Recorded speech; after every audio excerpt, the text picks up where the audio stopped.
आरक्षणासंदर्भात बिहार सरकारने जे पाऊल उचललं होतं, बिहारने जनगणना करून वाढीव 15% आरक्षण दिलं होतं.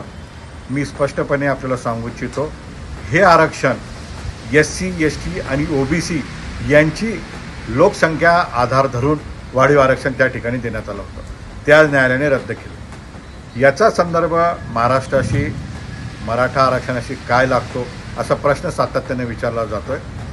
यामध्ये स्पष्टपणे सांगायचं ठरलं तर महाराष्ट्र सरकारने देखील वाढीव आरक्षण या ठिकाणी दिलेलं आहे. जर बिहारमध्ये दिलेलं आरक्षण, मागासवर्गीयांना दिलेलं आरक्षण जर टिकत नसेल आणि इंदिरा साहनी खटल्याचा वारंवार उल्लेख ह्या न्यायालयाच्या न्यायदानामध्ये होत असेल तर महाराष्ट्र सरकारला देखील आता याच्यावर गांभीर्याने विचार करण्याची गरज आहे. मी राज्याचे मुख्यमंत्री आदरणीय एकनाथ शिंदे साहेबांना विनंती करतो, आपल्यासमोर 2 पर्याय उपलब्ध आहेत. एक, क्युरिटी पिटिशन सुप्रीम कोर्टामध्ये जी प्रलंबित आहे याचा जर निर्णय आपण लावून घेतला तर याचा फायदा संपूर्ण देशाला होईल, सगळ्या राज्याच्या आरक्षणासाठी होईल. आणि दुसरा पर्याय असा आहे की महाराष्ट्र सरकारने पाऊल पुढे टाकून जनगणना त्या ठिकाणी करावी, याची मागणी देश सरकारकडे करावी, भारत सरकारकडे करावी आणि संपूर्ण देशाची जनगणना होत असताना महाराष्ट्राची जनगणना जलद गतीने करून आरक्षण त्या ठिकाणी देण्यात यावं. हे 2च पर्याय आता आजच्या निर्णयानुसार सरकारच्या हातात आहे.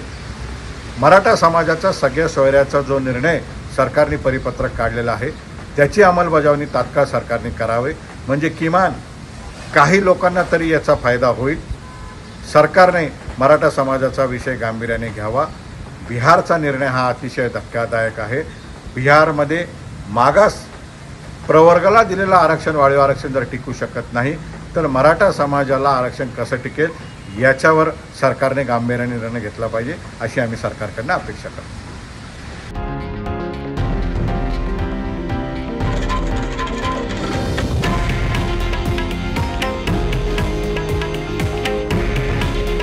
हे आहे देशातील नंबर 1 न्यूज नेटवर्क आणि आपण पाहत आहात TV9 मराठी.